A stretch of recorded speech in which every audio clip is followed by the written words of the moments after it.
ler com o credo.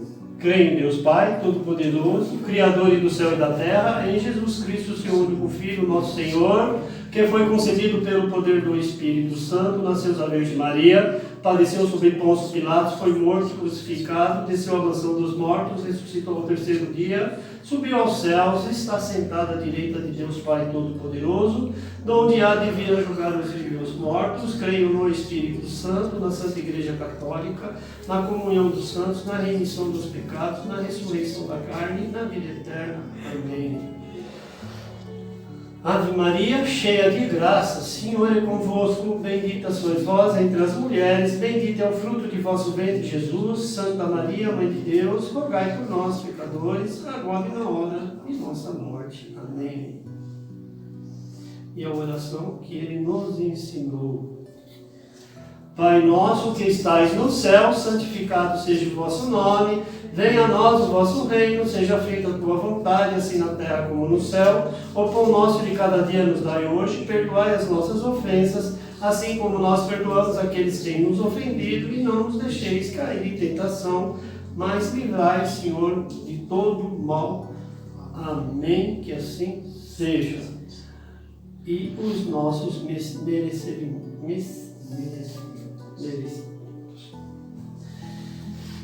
Reforma íntima.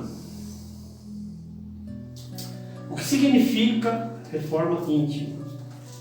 Significa tirar de dentro para fora, extrair da alma os valores divinos que recebemos quando fomos criados. Fortalecer o bem que está adormecido na consciência. É ser melhor hoje em relação ao ontem. Deixemos de ficar sob o fascínio de desculpismos e da fuga.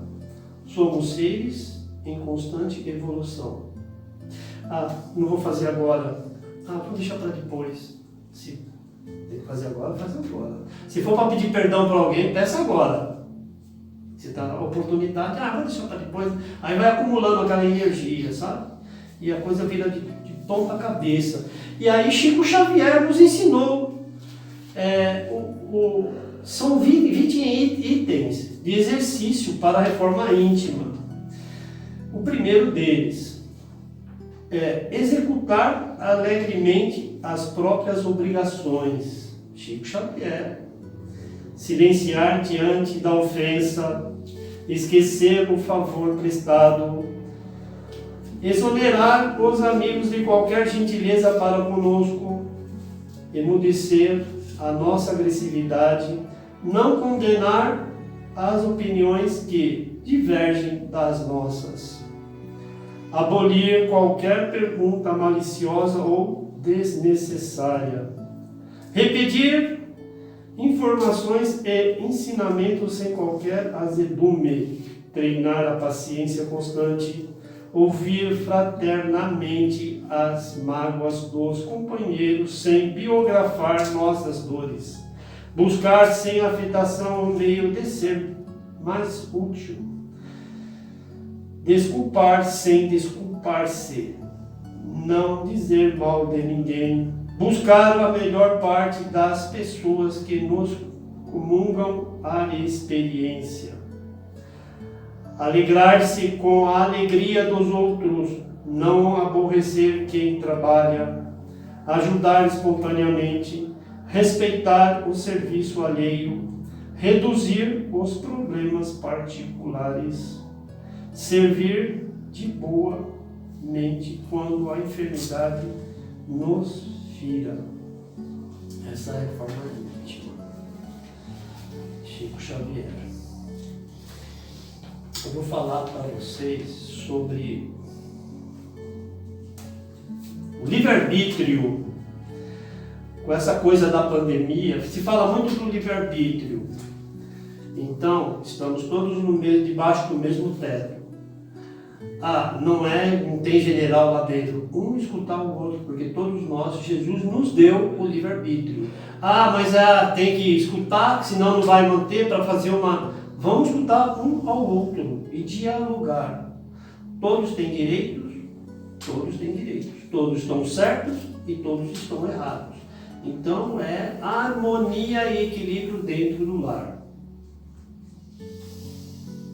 Salmo 23. O Senhor é meu pastor e nada me faltará. Deitar-me faz em verdes pastos, guia-me mansamente às águas tranquilas. Refrigera a minha alma, guia-me pelas veredas da justiça por amor ao seu nome. Ainda que eu andasse pelo vale da sombra e da morte, não temerei mal algum, porque tu estás comigo, a tua vara e o teu cajado me consolam. Preparas uma mesa perante a mim, na presença dos meus inimigos. Unge a minha cabeça com óleo e o meu cálice transborda. Certamente que a bondade e a misericórdia divina me seguirão todos os dias da minha vida. E habitarei na casa do Senhor por longos e longos dias. Instruções dos Espíritos, a verdadeira propriedade, quarta vez. São 4 trabalhos. Pascoal Genebra, 1860. O homem não possui o seu, senão aquilo que pode levar deste mundo. O que ele encontra ao chegar e o que deixa ao partir goza durante a sua permanência na terra. Mas desde que é forçado a deixá-lo, é claro que só tem o usufruto e não a posse pessoal. O que é então que ele possui? Nada. Do que ele se destina ao uso do corpo e tudo o que se refere ao uso da alma. A inteligência, os conhecimentos, as qualidades morais. Eis o que ele traz e leva consigo, o que ninguém tem o poder de tirar-lhes, e o que ainda mais lhe servirá no outro mundo que neste. Prece de São Francisco de Assis.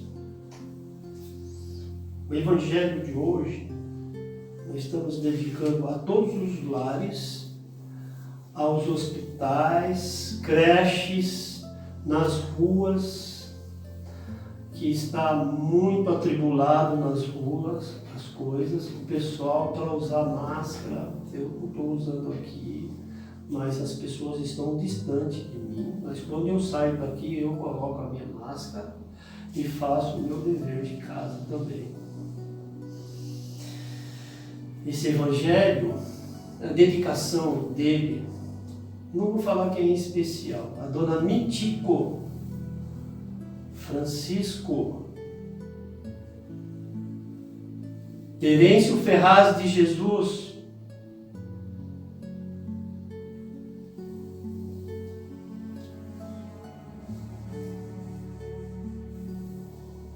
e a todos os lares.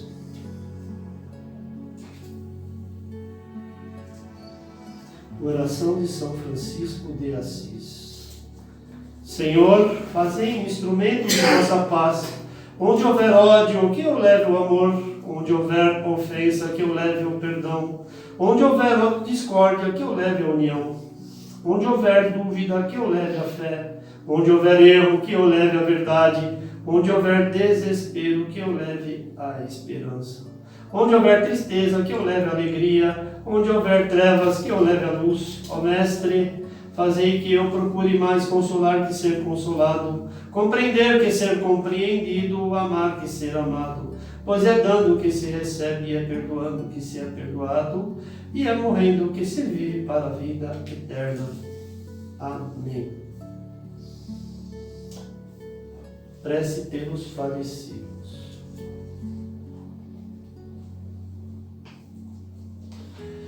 Pai Santo, Deus eterno e todo-poderoso, nós vos pedimos por todos os falecidos que chamaste deste mundo, dai-lhe a felicidade, a luz e a paz.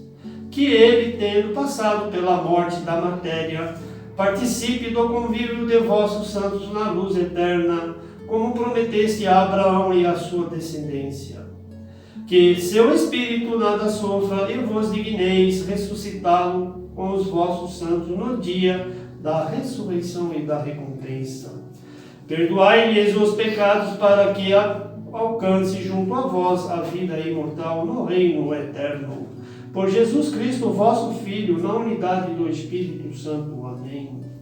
Dai-lhe, Senhor, o brilho do amor que tu tens, que no momento oportuno reencarne novamente, trazendo sabedoria para evoluires, com os ensinamentos os quais obtiveres. Assim seja. Amém.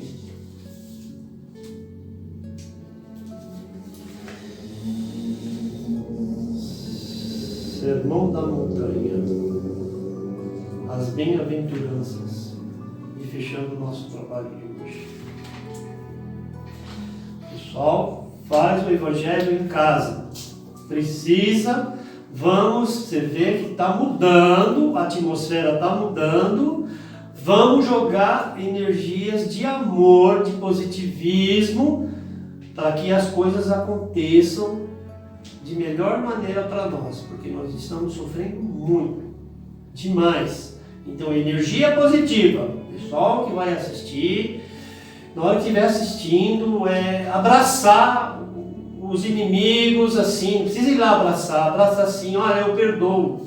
Mas tem que ser do coração, não é perdão para assim, eu te perdoo. Está perdoado, está na mão de Jesus também, porque Jesus já perdoa a todos, sem discriminação alguma. Sermão da Montanha. Bem-aventurados os pobres de espírito, porque deles é o reino dos céus. Bem-aventurados os que choram, porque eles serão consolados.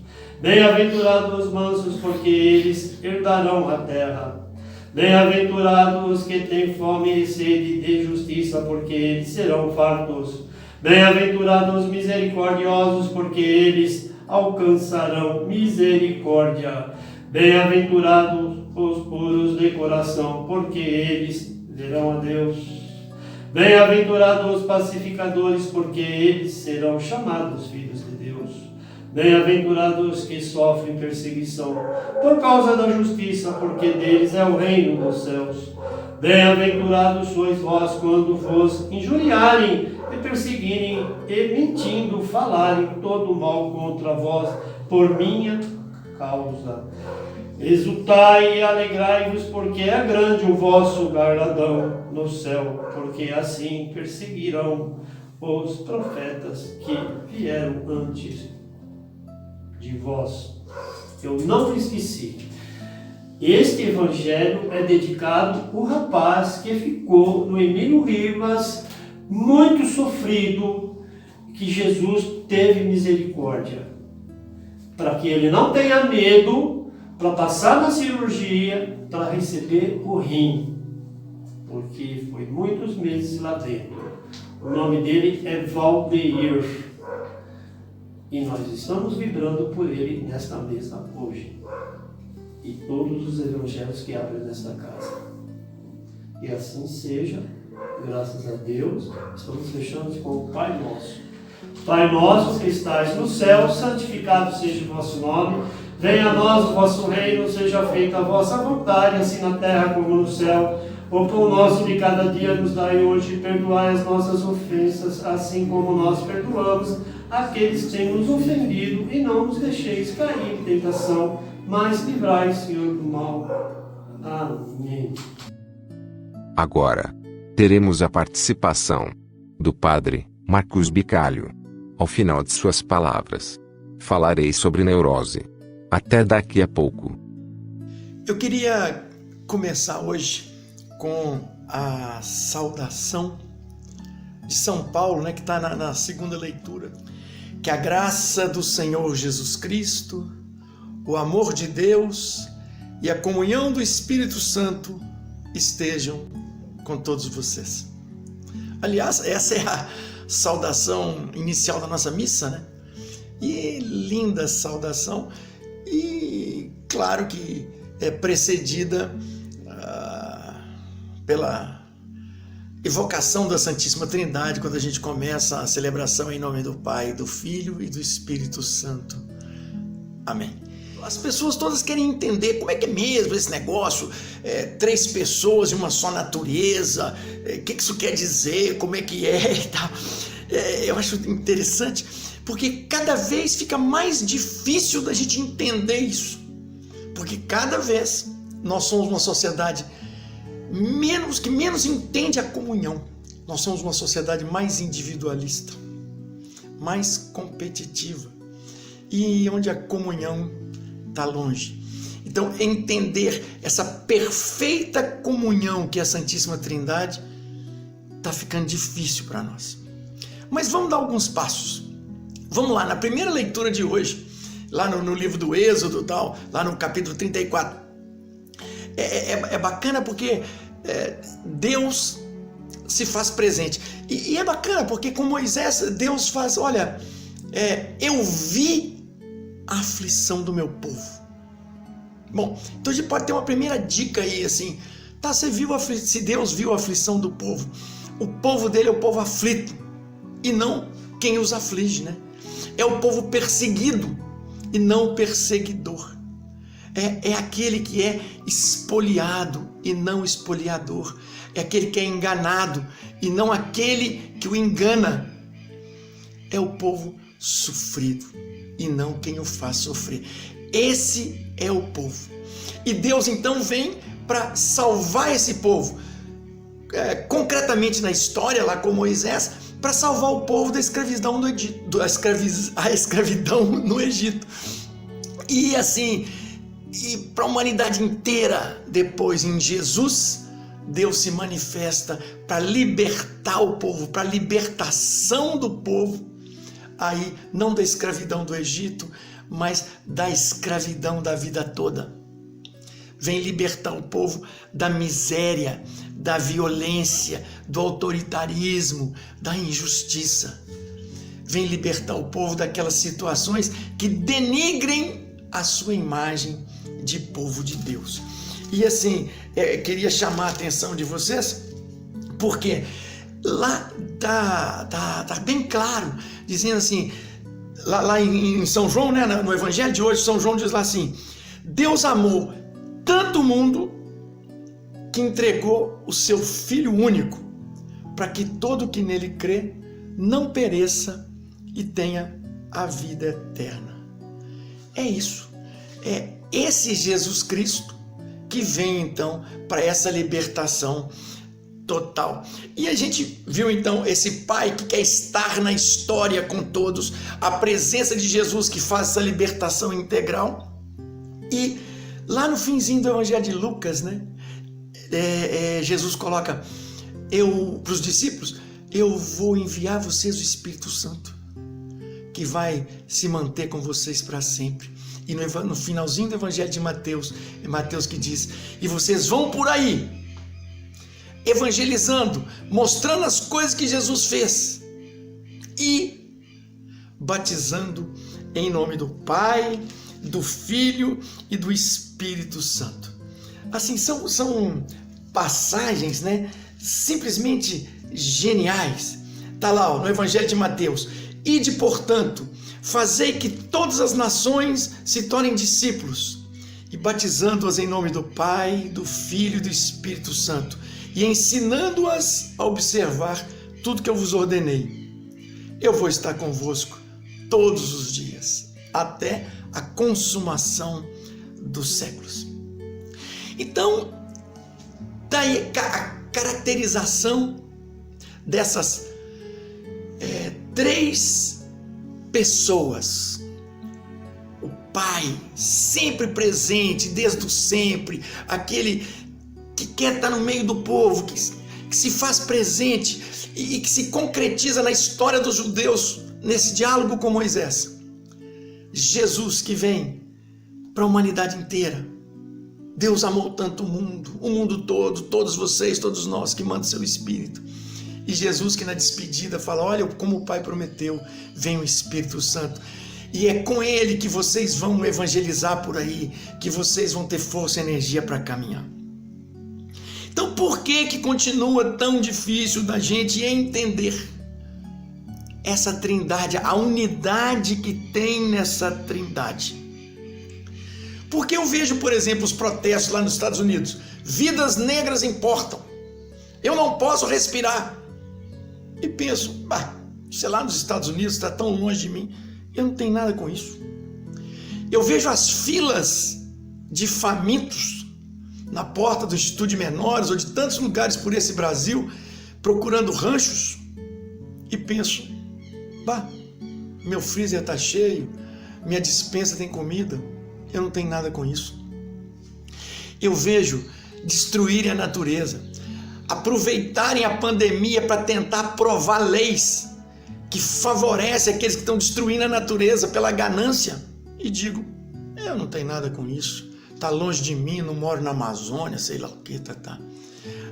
Eu vejo esconderem os dados da pandemia, os dados dos mortos, atrasar as notificações, tentar polemizar com os secretários de Estado, dizendo que estão mentindo nos dados. Eu tento despistar o horror que está acontecendo e penso, eu não tenho nada com isso.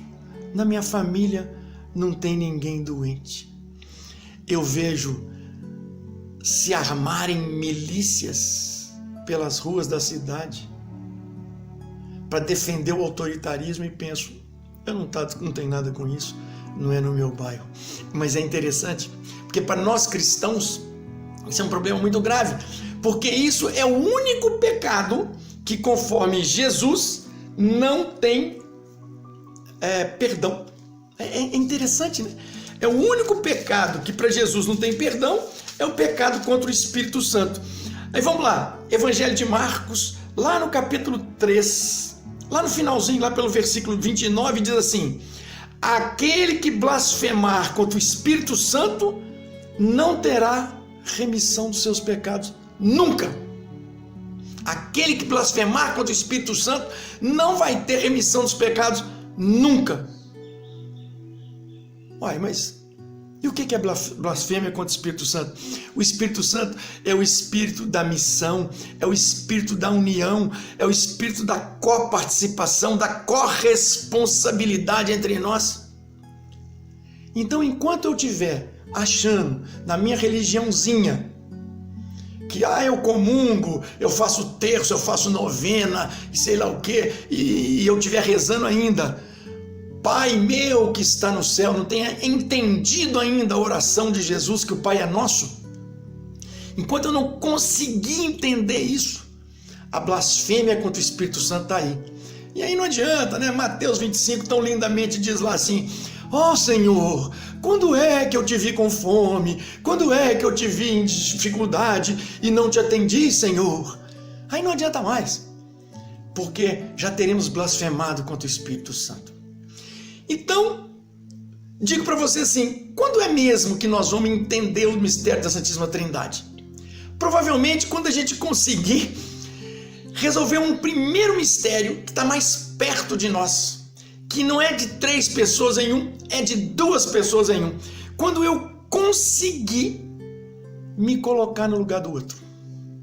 Quando a dor do outro for a minha dor. Quando a dor do outro, a miséria do outro, a fome do outro, a opressão do outro me atingir tanto que eu me sinta impelido a agir, que eu não aceite mais ficar na minha poltrona. E eu queria, então, nesse momento, queria dizer para vocês, no momento em que eu conseguir dar esse passo em relação ao outro, fazer esse 2 em 1, eu começo a dar um passo para entender o 3 em 1, que é o máximo dessa união. E eu termino a reflexão de hoje lendo para vocês um trecho da primeira leitura de hoje, que é simplesmente genial. Moisés no Monte Horebe cai de joelhos e diz, Senhor, se eu encontrei graça aos teus olhos, não nos abandone. Mesmo que sejamos um povo de cabeça dura, perdoa as nossas faltas, perdoa os nossos pecados e toma-nos pela sua herança. Amém.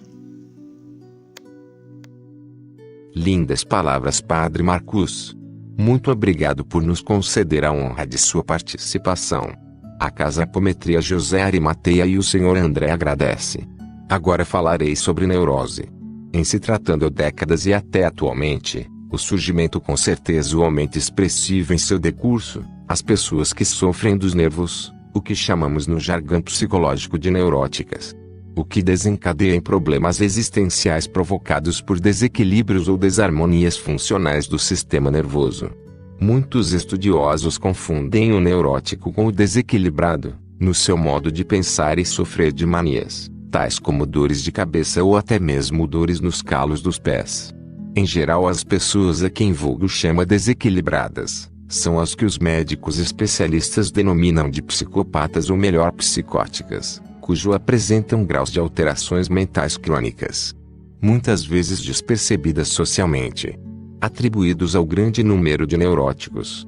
Diagnosticados como tais, uma grande parte da clientela, que meados dos séculos, enchiam os consultórios de clínicos e especialistas do aparelho digestivo, circulatório, endócrino etc.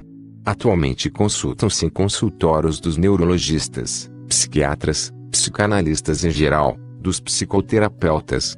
Tudo isto acontece devido a uma vida não tranquila nas grandes cidades, com o progresso em geral. Agradecemos a todos vocês pelo tempo disponível em nos ouvir. Fique em casa. Fique em paz.